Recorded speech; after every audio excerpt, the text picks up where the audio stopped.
Good afternoon. Welcome to the Houston Roundball Review Takeover on the Lunch Break, powered by JM&E, and also, of course, via the BS3 Network. You're watching the show either on YouTube, Twitch, Musk, Twitter, if you don't know, Fire TV, and Roku, courtesy of BS3 TV. If you have a Roku streaming device, just download BS3 TV. If you don't, you can go to bs3network.com or bs3tvlive.com. I am, of course, KG Chris Gardner, owner of the Houston Roundball Review. We're going to talk hoops and lots of hoops. Well, maybe not lots of hoops, but a lot of hoops here these next 50 minutes. Thank you, everybody, for already watching on the platforms. Hit me up with some of your questions. Just got through speaking with head coach Kelvin Sampson of the Cougars within the last 15 minutes. Houston Athletics will post the video press conference on YouTube within the hour or two afterwards. After this show, I asked Coach about the matchup this coming Saturday against Baylor. Baylor's got a lot of athletes. Coach said that Baylor is starting 2 first-round picks in center Yves Misi, big man, athletic, long arms. And then Jacoby Walter, both of them are freshmen. So freshman Scott Drew's doing a little differently up in Baylor, getting those 5 stars, one and dones for the most part in that program. Whereas the Cougars, Jarris Walker was an exception. Last year, one and done, but got drafted in the first round, of course, 8th pick to the Pacers. But most of the Cougars are in their 3rd, 4th years in the program, in a case like Juwan Roberts, in their 5th year. But in case you did not know, all of the current Cougars could choose to come back next season and take advantage of their extra year, the COVID year. I doubt that's going to happen for most of them, but it is an option for everyone on this year's current Cougar team, which is 10-3 in the Big 12, sitting in first place after Monday's win over Iowa State. Great matchup, 2 teams. First half was really a defensive battle. Both teams shot much better in the second half. Cougs won the game by 8. Jamal Shead was stellar in the second half, scoring 20 of his 26 points. Had, I think, 5 of his 6 assists in the second half. Iowa State head coach T.J. Otzelberger gave Shead tremendous credit. He said Jamal was amazing. Jamal is at that point now in the season. He's looking like we'll see how far he can keep it up, how long he can keep it up. But his will to win is carrying the Cougars to victories now. In conference play, we'll see if he can do it come tournament time. But he is one of the best, not just best point guards in the country. He's playing like one of the best players in the country. So give me your thoughts on what I just said, those comments. Do you agree? Do you disagree? Do you think Jamal has a chance at being Big 12 Player of the Year? Heck, National Player of the Year. Could he be a first-team All-American? What do you think about that? Hit me know in the comments here on YouTube at Houston Roundball Review, or AJ's platform as well on YouTube. Or if you want to do it on Twitter at Jones and Media Entertainment on that platform as well. Rex32, thank you for chiming in. Best week in the Mertita Center these past 2 games. Oh, and I got to say this. The changing of the tip time from 6 p.m. to 8 p.m. for Monday night's game against Iowa State made a big difference in the crowd. The crowd was there at tip-off in their seats. Standing room only. Almost matched the sellout crowd with the record crowd from Saturday's thumping of the Longhorns. And it's always good to beat the Longhorns or anything. Sorry if you're Longhorn fans or Longhorn alums, but I'm not. As a proud Cougar alum, it's always good when the Cougs beat the Longhorns. But I think it was 7,904 Saturday, and then Monday it was 7,895. It was close, but not quite. A new record inside Fertitta Center. And I think the official capacity is like 7,035 or something like that. So the SRO, the standing room only, is now 800, maybe 900. So who knows if coming up for the Cougar Senior Day and match up against Kansas on March 9th, if it'll get to 8,000. Not sure if that's possible, but if it is, we shall see. But this Saturday, 11 o'clock Central Time, 11 a.m., Cougs in Waco against Baylor. CBS. Baylor's coming off a loss Tuesday in Provo to the other Cougars in the conference, BYU. BYU made 14 threes in that game to defeat Baylor. Baylor got off to a hot start early. Then BYU settled down, stopped turning over the ball, and started making threes. I'm not sure the Cougs can make, the Houston Cougars will make 14 threes on Saturday. But I saw some things personally that Baylor could have problems with Houston on Saturday. Rebounding is definitely one of them. But the Bears' defense kind of broke down. If you have hold on to the ball a lot and take the ball deep into the shot clock, got a lot of breakdowns. We'll see if that happens on Saturday in that Bears-Houston matchup. 11 o'clock on CBS. Net update. 5 games left. 5 games left. Cougs 23-3 overall. 10-3 in the Big 12. 9 quad 1 wins. 2 quad 2s. 5 quad 3s. 7 quad 4s. 3s and 4s are done for the rest of the season. 4 remaining Q1 games.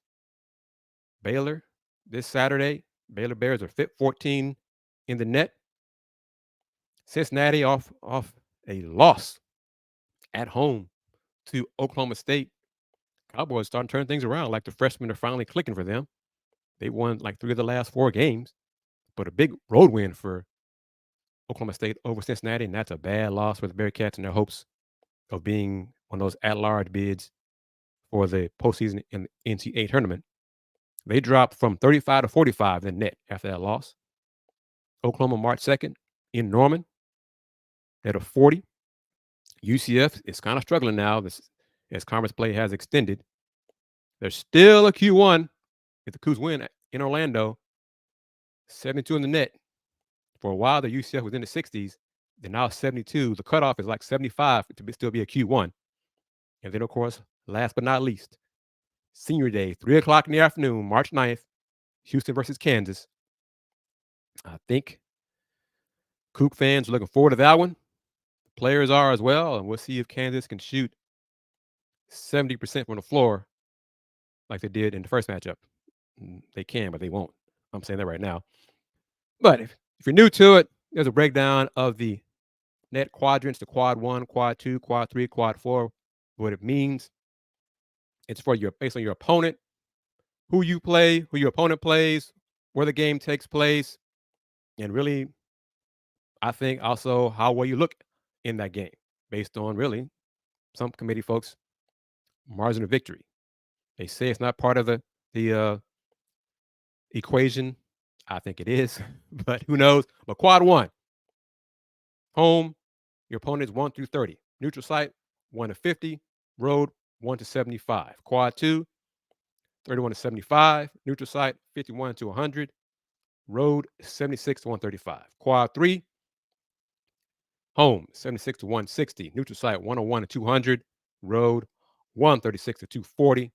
Then quad 4, home, 161 to 362. Neutral site, 201 to 362. And then road, 241 to 362. Rex says, take care of business, and Houston can have back-to-back seasons as number 1. The Cougs have been number 1 in the net almost the entire season. And let me say this. I'm going to turn this into a clip. So I'm saying it right now during the show, during this edition of the Houston Roundball Review Takeover, powered by JM&E. Streaming live on Facebook, Twitch, Twitter, Fire TV, Roku, via BS3 Network.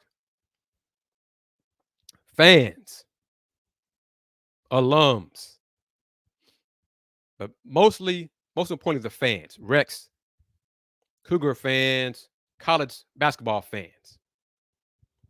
Stop. It's a habit.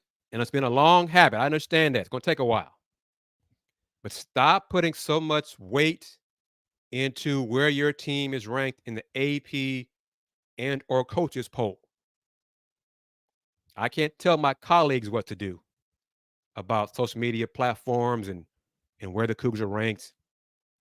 The Cougars are ranked 2 in the AP, and UConn lost to Marquette early this week. So if the Cougs beat Baylor, they'd be number 1 in the AP poll, the coaches poll. So what? Trust me when I say this. The members of the basketball selection committee do not care about the AP poll. They do not care about the coaches poll. Those 2 polls are for the school's publicity, marketing, promotion. I really want the schools to start promoting where their school is ranked in the net, in KenPom, in metrics that the committee does value. Those are more important than the AP poll, the coaches poll. I know those have been around a long, long time.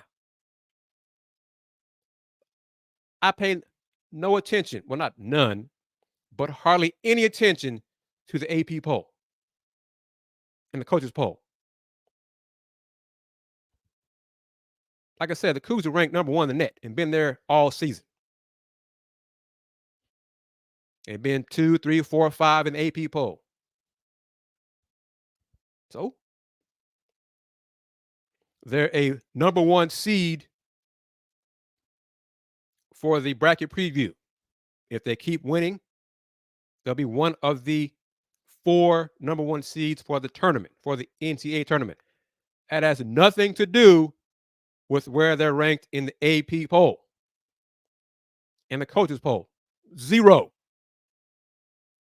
The committee members do not sit in their room when they meet and have their discussions and their debates. Well, let's see. Where were they ranked in the AP poll? Doesn't happen. Trust me, it does not happen. They do consider where they're ranked in the net, where they're ranked in the KenPom, where they're ranked in this metric, that metric. That's what they care about. Not the coaches poll, not the AP poll. They don't care about that. Fans, we beat UConn, we're number 1. Fans can do that. But hopefully at some point, fans will stop doing that and start realizing what's important to the committee, because that impacts where your team is seated in the tournament, not the AP poll. I'm off my soapbox now.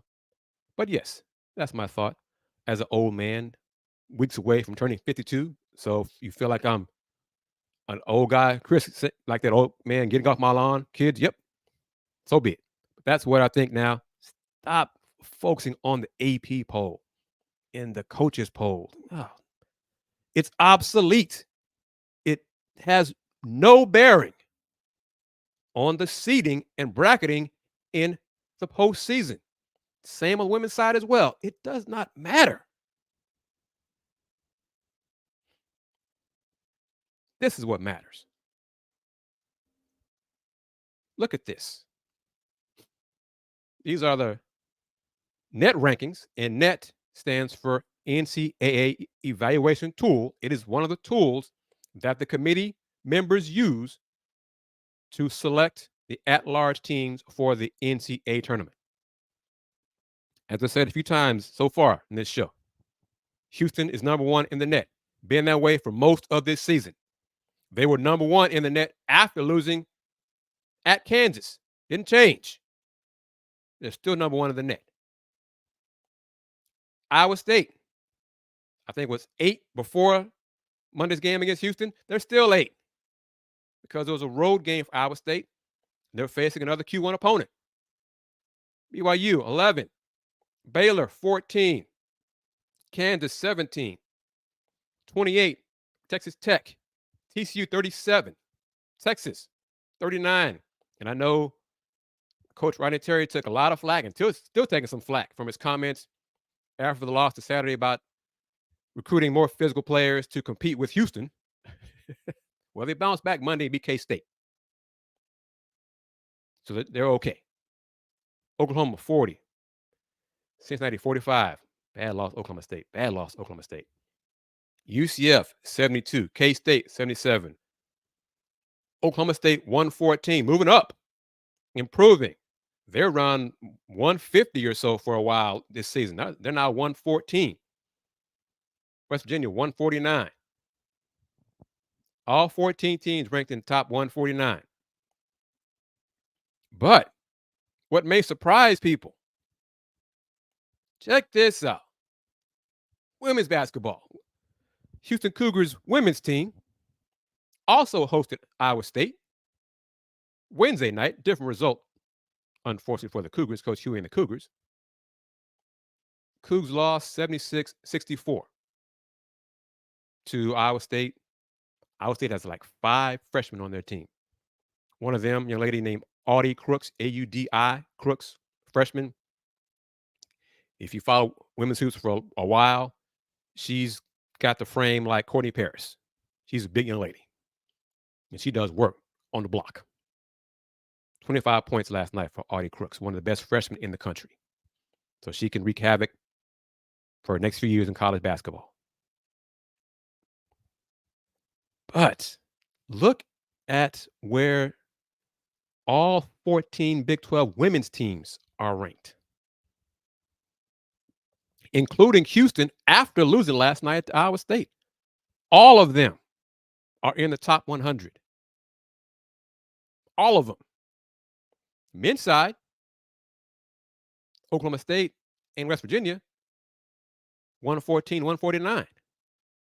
But all 14 women's teams, Big 12 members, are in the top 99 because Houston's now at 99.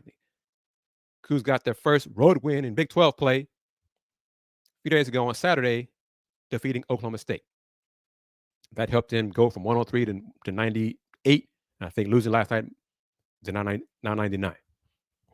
So Coach Finley, Iowa State head coach Bill Finley, I'll go over the numbers more momentarily. I asked him after the game. You can go. I just posted his comments on YouTube at Houston Roundball Review, but it's been on TikTok since last night and Instagram since last night. I asked him his thoughts on Big 12 women's hoops this season with some new members. Coach Finley said it's the best league in college basketball, women's college basketball, the best league, top to bottom. The teams at the bottom do not play like bottom teams. Top to bottom, Big 12 women's basketball is the best conference in women's hoops. Top to bottom, I'd say, yeah. I'd kind of toss, SEC or the Big 10 at the top better. Their top teams are better than the Big 12's top teams.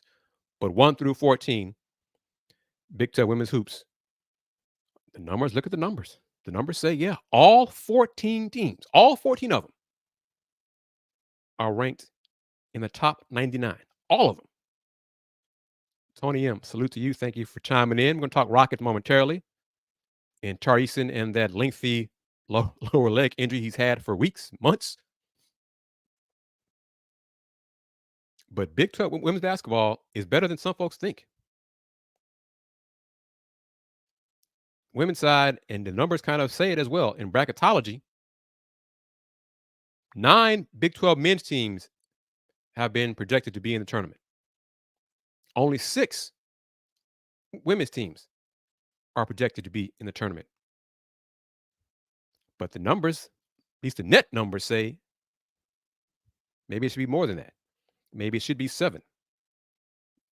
There was a representative from the Big 12 who attended Wednesday night's women's game between Iowa State and Houston, and she believed that the conference deserves 7 teams to be in the NCAA tournament.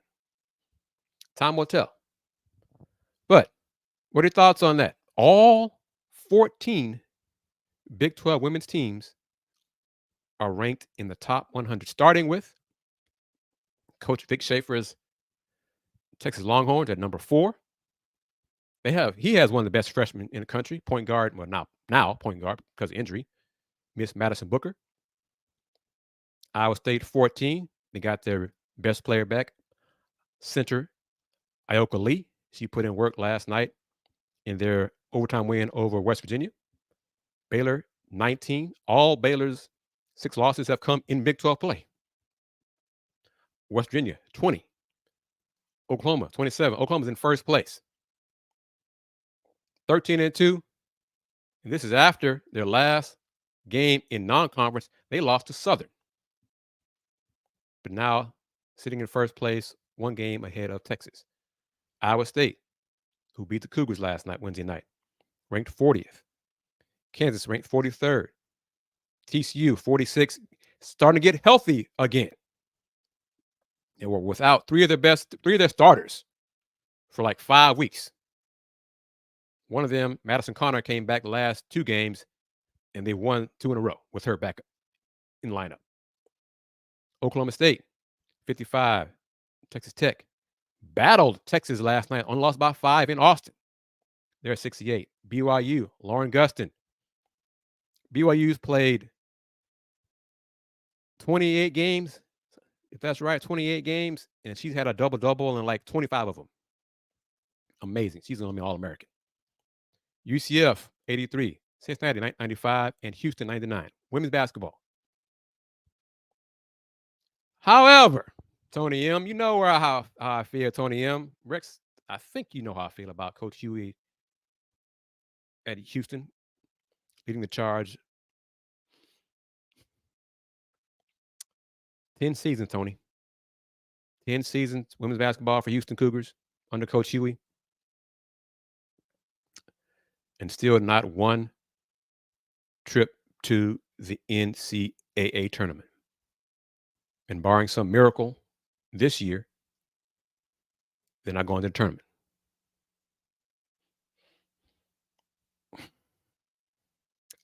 If the money, money, Tony, he says it. 11 years. Should it be an 11th season for Coach Huey? Who himself has said the standard is getting to the NCAA tournament. He said that. Yes, Rex, it is correct. Baseball coach at Houston, Todd Whiting, received a 3-year extension. Was announced last Friday, but it was signed and agreed upon January 30th. So, yes. And Coach Whiting has had probably as little success as Coach Huey. So when I saw that deal announcement that he got a 3-year contract extension, I was like, what the hell? Money's about the same. Buyout's not too bad, but still, well, why? It's got to be financial. I'm beginning to wonder where the numbers are financially for UH Athletics. Maybe they cannot afford right now to hire new coaches outside of Coach Christian football. Maybe that's what it's coming down to. Maybe that's what it is. Maybe it's going to have to be waiting till year 3 in the Big 12 when you receive a full share of the media money to make changes. That's a shame. But if it's reality, if you don't have the money, you don't have the money. But the lack of success, I mean, what do you expect? I mean,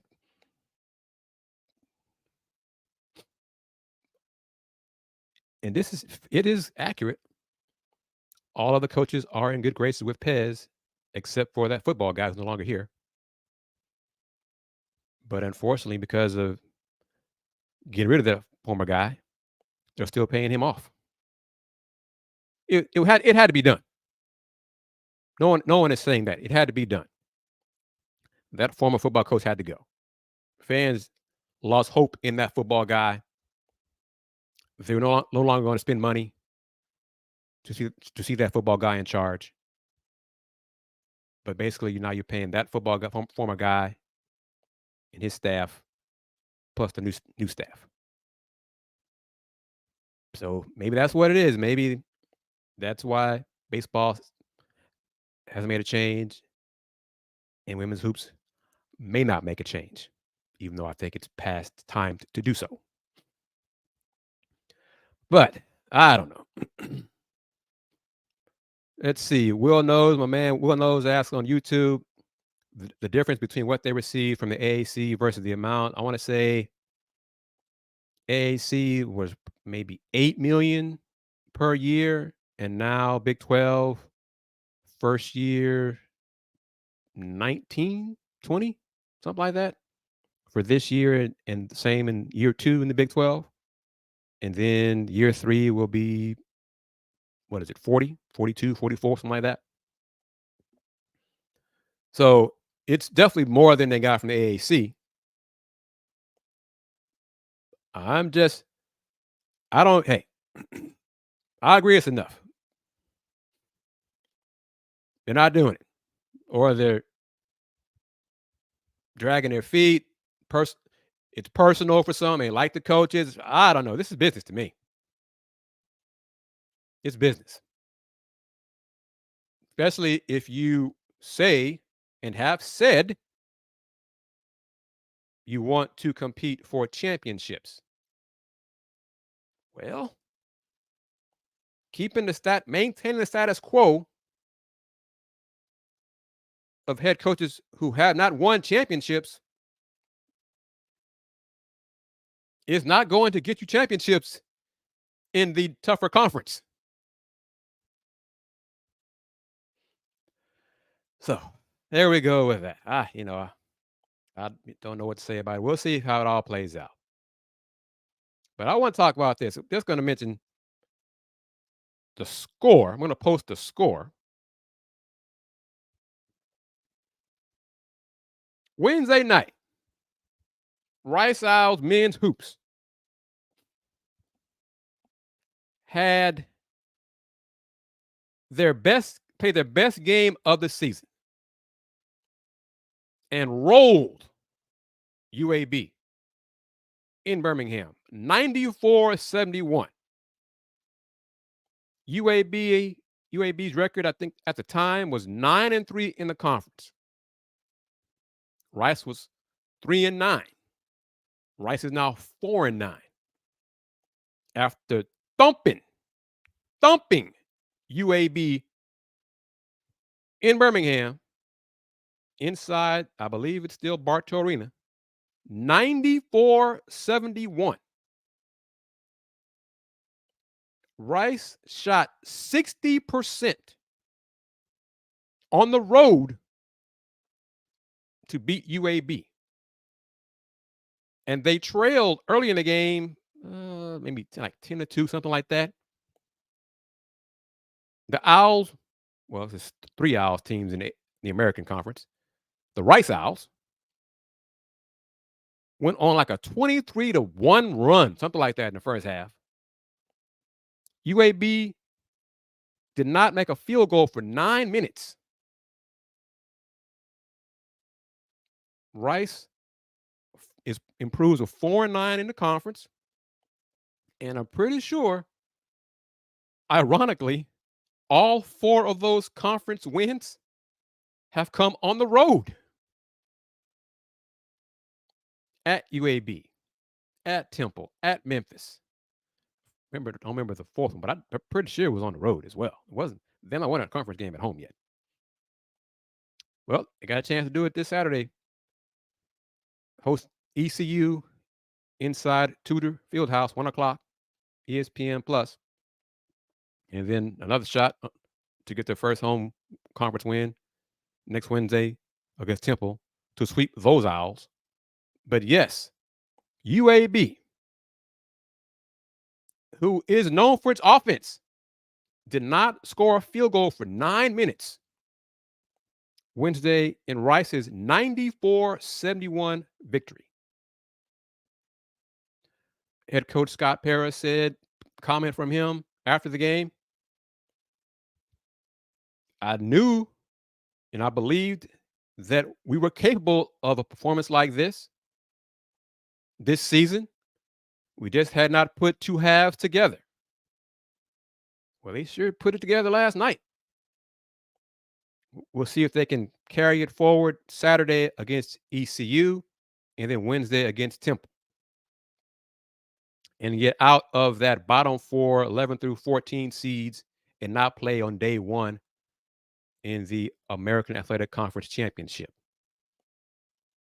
But yep, Tony, 9 minutes. UAB went 9 minutes without making a field goal. Bottom of the hour here on the Houston Roundball Review Takeover. We're going to come back after a quick break, talk more Cougars, because I have a thought in my head that I want to share that shows how tough Big 12 basketball is and how competitive and how bunched up it is. But the Houston Roundball Review Takeover, powered by JM&E, streaming live, Facebook, Twitch, Twitter, Fire TV, Roku, via the BS3 network. Watch this promo of BS3 to get an idea of what BS3 is all about.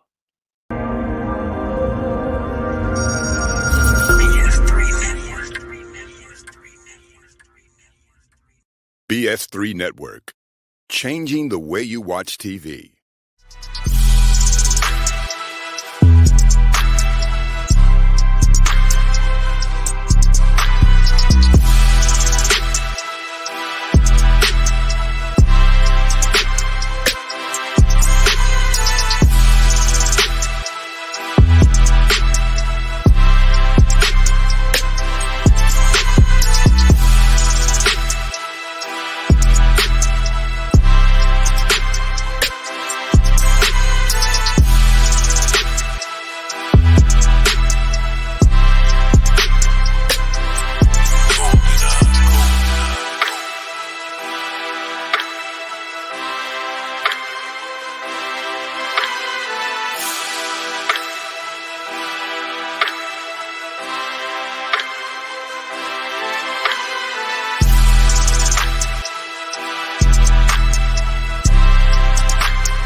Welcome back to the Houston Roundball Review Takeover on the lunch break, powered by JM&E and also the BS3 network.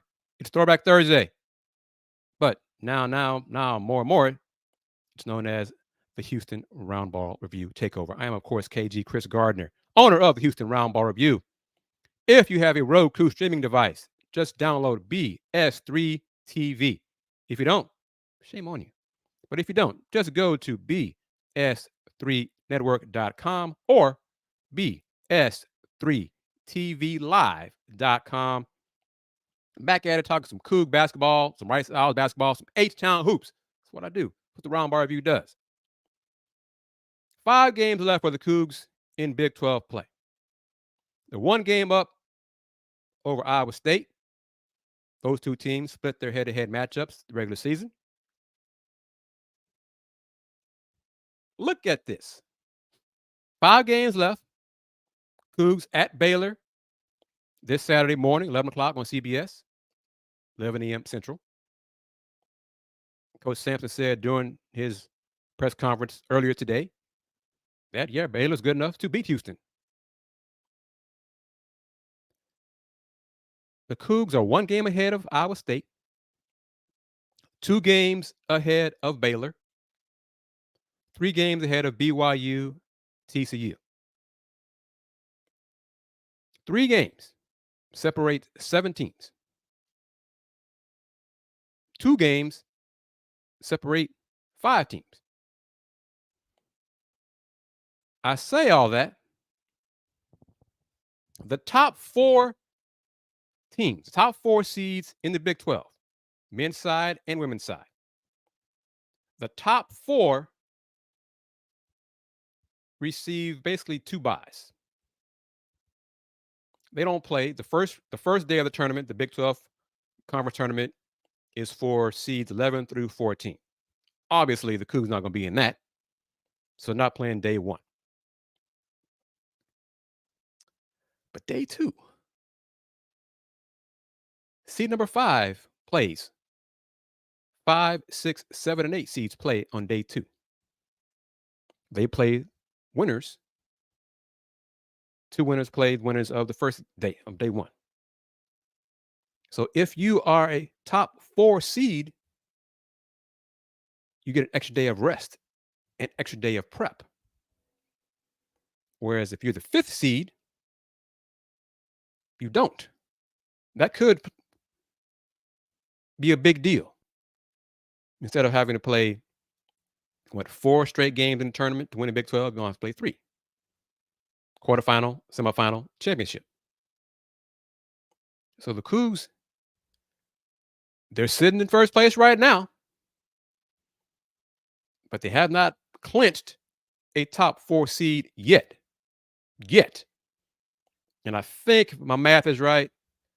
My UH education / my SP Waltrip High School education coming through is accurate. I think if the Cougs win 3 games out of the next 5, obviously minimum, 3 games, they will wrap up a top 4 seed and not play until, March 13th, I think. No, what is it? First round, March 12th, March 14th. Oh, hey, my birthday, March 14th. So keep that in mind. Everyone's excited. Big matchup playing Baylor this Saturday. And Rex, I'll post this. Thank you for that, because I'm going to look it up on my phone. And next week I'll have the slides so we can look at it together.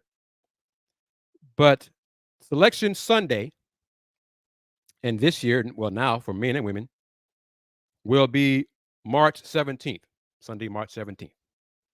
The Big 12 men's basketball championship is on March 16th.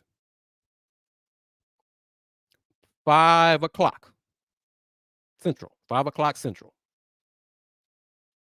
The women's tournament, Big 12 Women's Championship, starts on March 7th, first round for the seeds 11 through 14.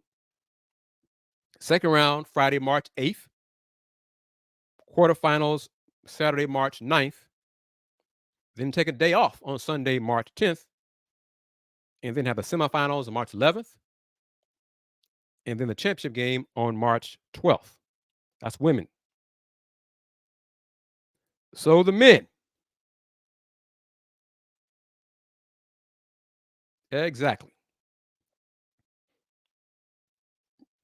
The men's tournament back in the AAC, when the Cougs were a member, had the title game Sunday afternoon, day of.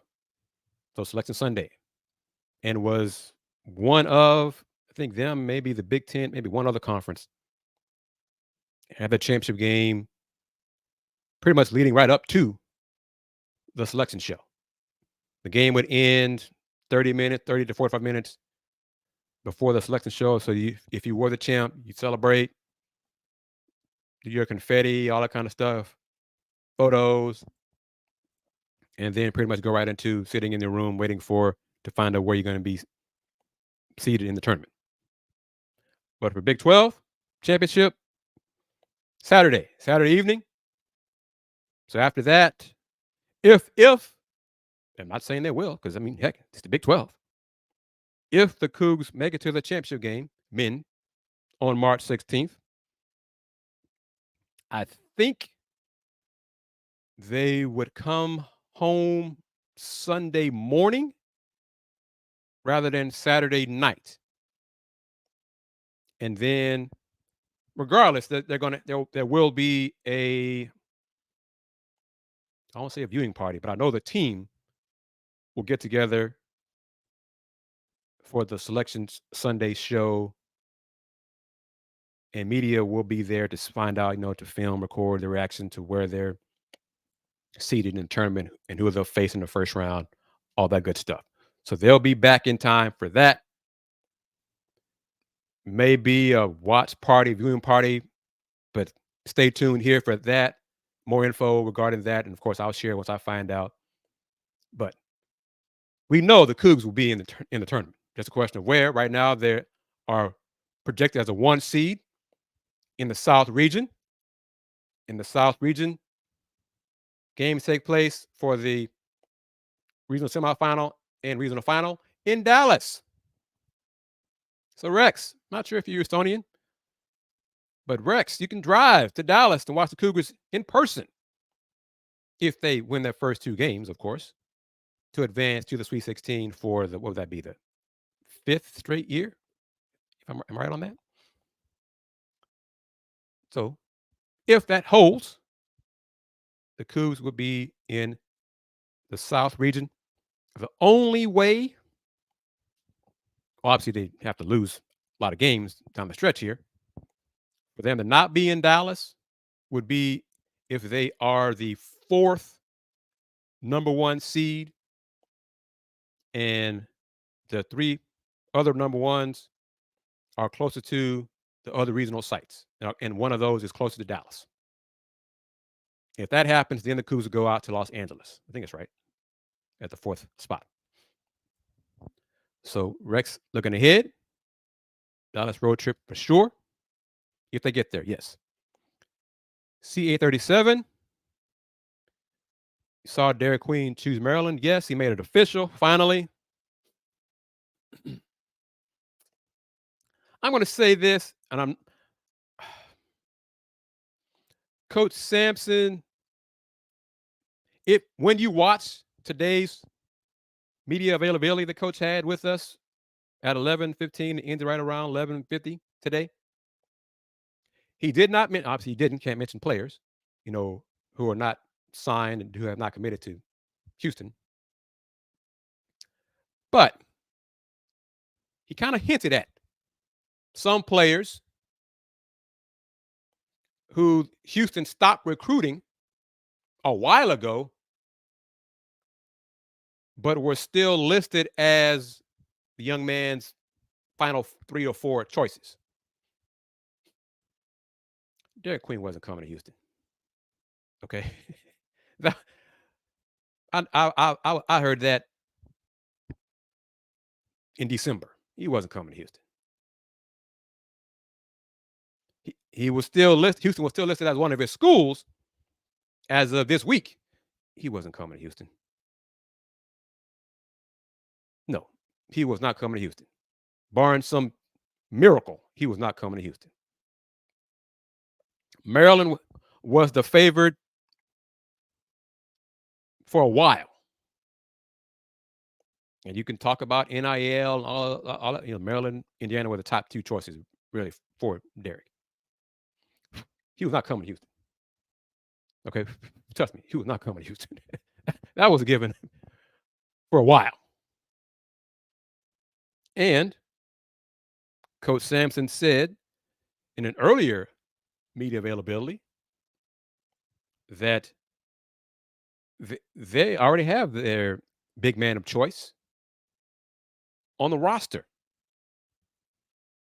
And that's Jacob McFarland from the high school recruiting purposes.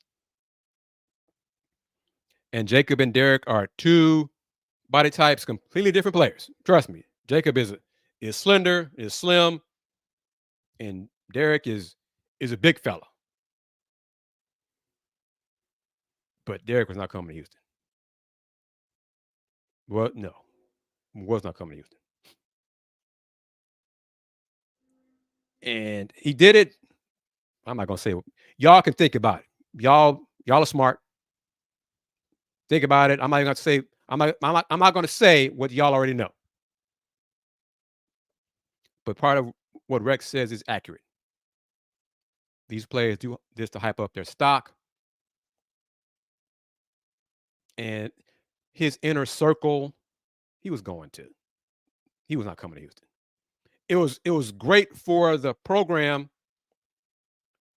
to have one of the top big men in the country consider Houston, because it's another indication of how highly regarded the Cougs are on a national landscape for top tier talent.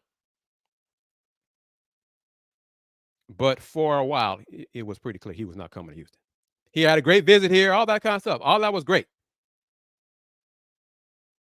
But Will knows when I say this. I think Derek is from Maryland, that area, maybe even the DMV area. He wasn't coming to Houston. Okay, I'll just say it like that. I'm gonna say it over and over again. Y'all know what I'm saying without saying it. All right. Schedule wise, in Big 12 play, men's action. All 14 teams are in action this Saturday. First up, we all know it.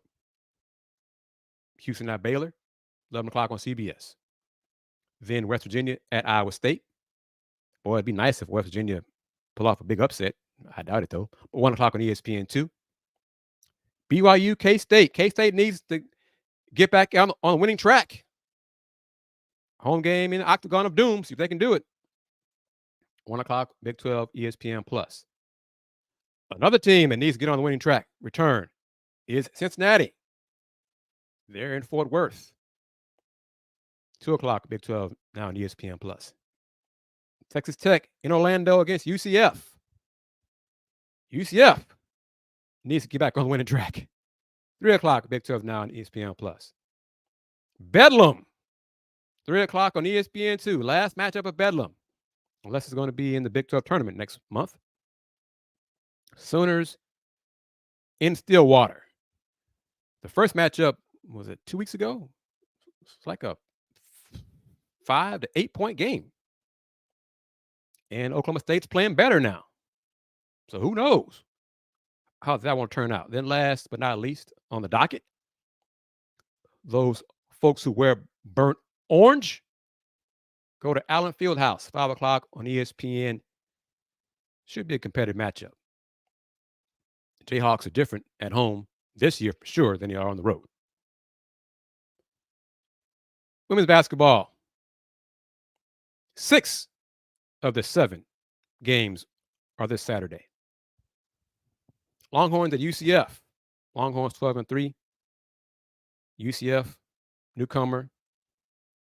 11 o'clock game, Big 12 now on ESPN+. Baylor at West Virginia. West Virginia is very, very good at home. Have not had much success against the top tier teams in the conference. Baylor's kind of borderline top tier. Bedlam on the women's side. Cowgirls in Norman against the Sooners. Sooners in first place. Game on Fox. Fox Sports. Big Fox. 1 o'clock. Cincinnati goes to Lubbock. Both those teams are struggling to get wins. Bearcats 4-11 overall. 4-11 in Big 12. Tech 5-10 in Big 12. 2 o'clock, Big 12 now at ESPN+. Houston on the road against TCU. Both teams 4-11 in the Big 12. 6 o'clock, Big 12 now on ESPN+. And then BYU at Iowa State. And then Sunday, the Sunflower Showdown. K-State at Kansas. 1 o'clock on ESPN2. But back to Houston women at TCU. Both are 4-11 in the Big 12. Winner will have a better chance of not playing on the first day in the Big 12 conference tournament. TCU is getting healthier. Madison Connor is one of their best players. She's back now. They've won 2 straight with her returning to the lineup. The Cougs have not had much success on the road in conference play. They did win last Saturday in Stillwater. I'm kind of looking forward to seeing how they deal with TCU, a healthier TCU. Because the first matchup, TCU's point guard tore ACL in the first quarter here in Houston. And I think Madison did not play in that game, so they're down like 3 starters. Sure would be important for the Cougars to win that game to improve to 5-11. Houston's next 2 games in Big 12 play on the women's side on the road. This Saturday in Fort Worth against TCU, and then next week, Tuesday or Wednesday in Provo against BYU. They could lose both of those. We shall see. These final minutes. Rockets at the Pelicans tonight. Rockets host the Suns Friday night. Sunday, Rockets host OKC. Tuesday, the Rockets go to OKC.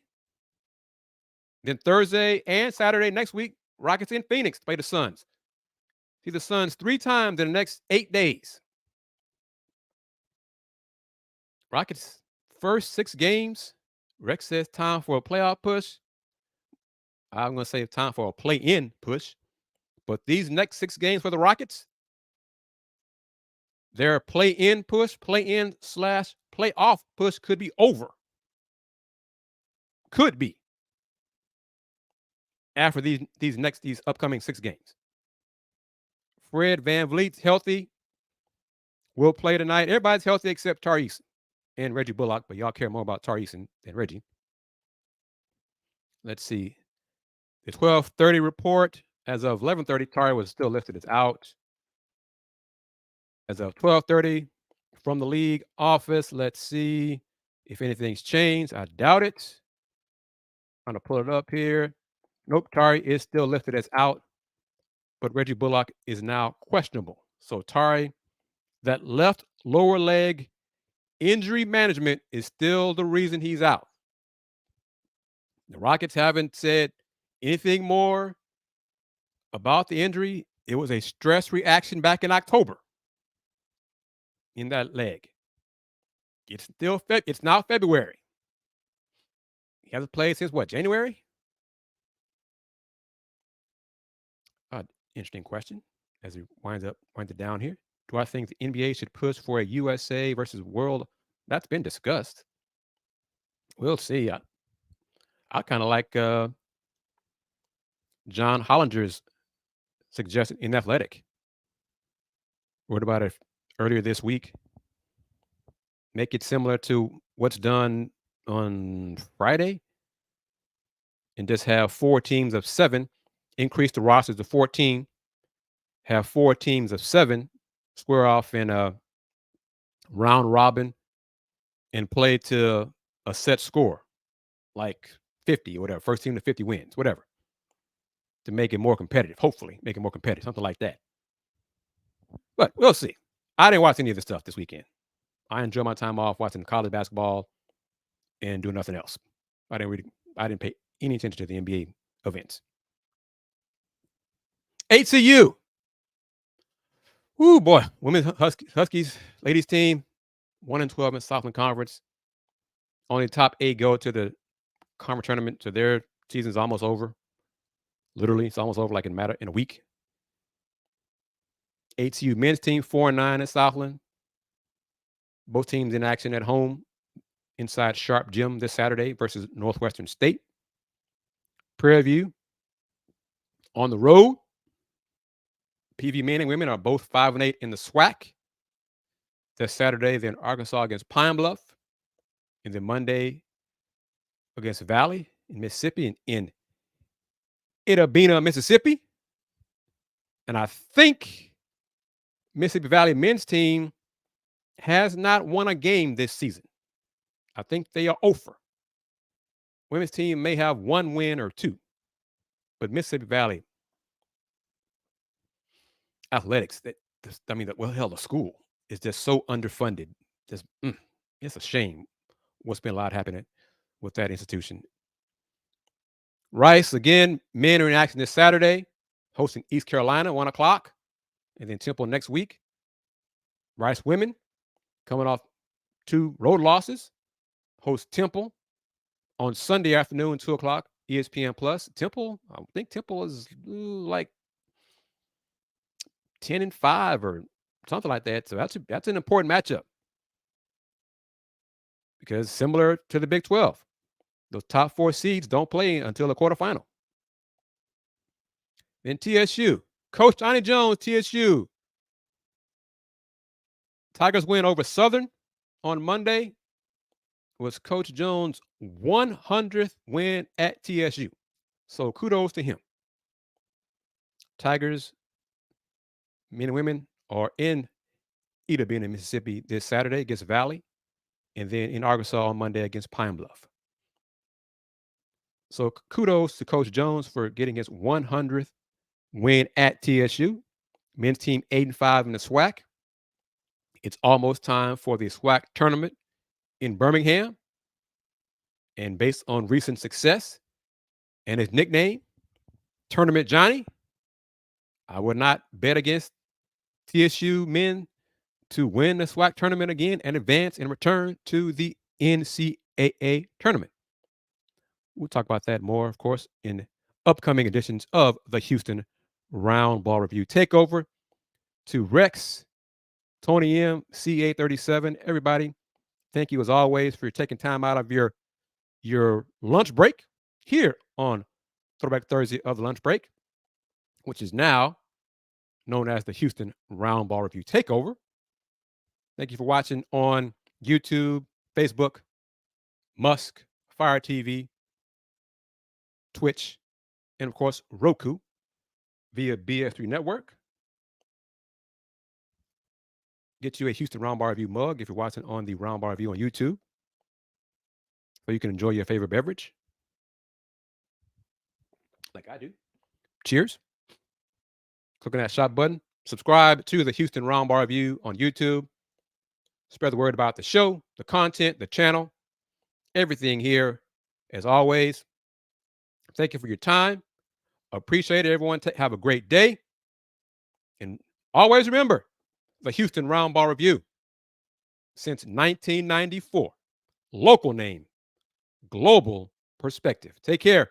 Peace. It's Sybil Wilkes with what you need to know. Today is Thursday, February 22nd, 2024. Number 1, New York Attorney General Letitia James says she's prepared to take additional actions if Donald Trump does not pay the penalties imposed on him in a New York State court last week. The Attorney General brought the civil fraud case against the businessman Donald Trump, his 2 adult sons, Don Jr. and Eric, and his New York business empire. Trump and his company were ordered to pay nearly $350 million in addition to $100 million in prejudgment interest after Judge Engoron ruled the businessman inflated his net worth in order to acquire more favorable loans.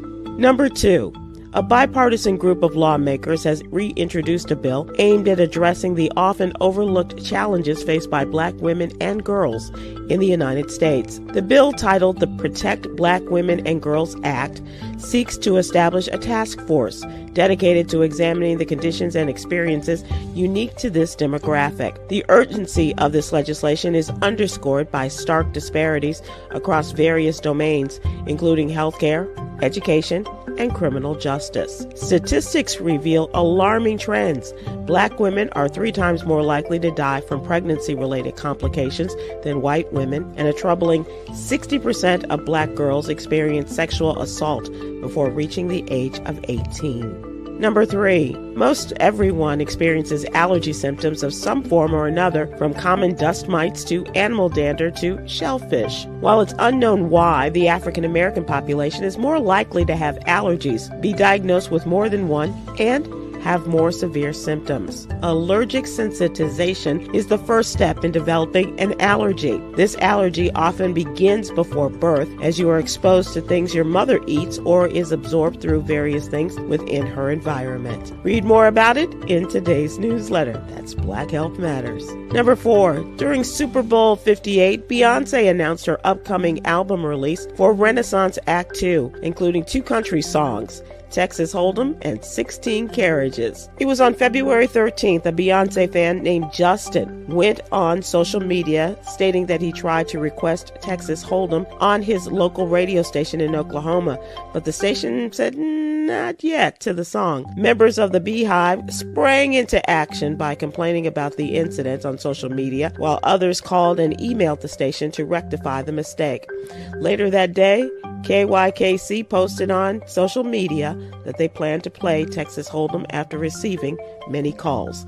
And the bonus, Beyonce is number 1 on the country music Billboard charts. Number 5, a tragic incident has left a family and community in mourning, shedding light on the urgent need for mental health resources for the deaf and hard of hearing community in Milwaukee. 18-year-old Tastasia Turner, a recent graduate of the Wisconsin School for the Deaf, currently fights for her life in the hospital after being struck by a car earlier this month. Family members revealed that Turner is deaf and was diagnosed with schizophrenia 2 years ago. Turner's devastating experience has prompted Denise Johnson, the statewide program coordinator for mental health and substance use services for people who are deaf, hard of hearing, and deaf-blind at Independence First, to highlight the scarcity of programs available to this community in Wisconsin. Here's your daily inspiration from Yogi's Jewels. Love is a powerful force for growth, offering a safe environment for healing and recovery.